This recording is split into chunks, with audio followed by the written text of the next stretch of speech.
Welcome to Shravani vlogs. గోరింటాకు ఎర్రగా పండడానికి నేనేమేం వేశానో ఈ వీడియోలో చూపిచ్చాను. ఈ వీడియోని లాస్ట్ వరకు చూడండి. అప్పుడే మీకు అర్థమవుతుంది. నేను మా ఇంట్లో ఉండే చెట్టాకుని తెంపుతున్నాను. ఈ ఆకు చాలా ఎర్రగా పండుతుంది. ఈ చెట్టాకు. చాలామంది గోరింటాకు కోసేటప్పుడు ముదురాకు కోస్తే ఎర్రగా పండుతుంది అనేసి అంటారు. కానీ ముదురాకు వేస్తే ఎర్రగా పండదండి. వాటిలో ఉండే సారం అంతా ఆల్రెడీ పోయుంటుంది. అందుకనేసి అది ఎర్రగా పండదు. కొంచెం లేతాకు, అలాగే కొంచెం ముదురాకు వేసుకోండి. చాలా ఎర్రగా పండుతుంది. చాలామంది గోరింటాకు ఎర్రగా పండటానికి ఆకు తొట్టాలు కూడా వేస్తూ ఉంటారు తమలపాకువి. అలాగే వక్కపేళ్ళు కూడా వేస్తూ ఉంటారు. కొంతమంది చక్కెర కూడా వేస్తారు. అవేం వేయాల్సిన అవసరం లేదండి.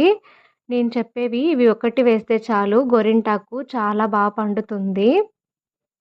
నేను నాకు కావాల్సినంత గోరింటాకునైతే తెంపుకున్నాను. తర్వాత వాటికున్న పుల్లలన్నీ కూడా వేరేశాను. నేను 2 నిమ్మ పండ్లనైతే తీసుకున్నాను. ఈ నిమ్మ పండ్లు కూడా మా ఇంట్లో చెట్టువండి.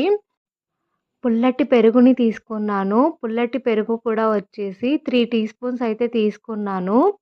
ఇప్పుడు ఒక మిక్సీ జార్‌లో వేసుకొనేసి ఆకునైతే ఫస్ట్ మనం గ్రైండ్ చేసుకోవాలి. ఉట్టి ఆకును వేస్తే సరిగ్గా గ్రైండ్ అవ్వదు. అందుకనేసే పెరుగు ఒక స్పూన్ అయితే వేశాను. వేసేసి మిక్సీ అయితే పట్టాను. అలాగా స్పూన్, 1 స్పూన్, 1 స్పూన్ వేసుకుంటా వచ్చానండి. అలాగా 3 టీ స్పూన్స్ అయితే వేశాను. 2 నిమ్మ పండ్లను తీసుకున్నాను కదా! ఆ నిమ్మ పండ్ల రసాన్ని కూడా పిండాను. పిండి ఇలాగా మెత్తగా గ్రైండ్ అయితే చేసుకున్నాను. గోరింటాకు పెట్టుకొనేసి అది తీసేటప్పుడు మనం నీళ్ళతో అయితే కడగకూడదు.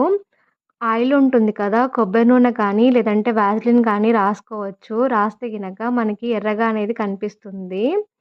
అది ఆ రోజుటి కంటే నెక్స్ట్ డేకి ఇంకా ఎర్రగా కనిపిస్తుందండి.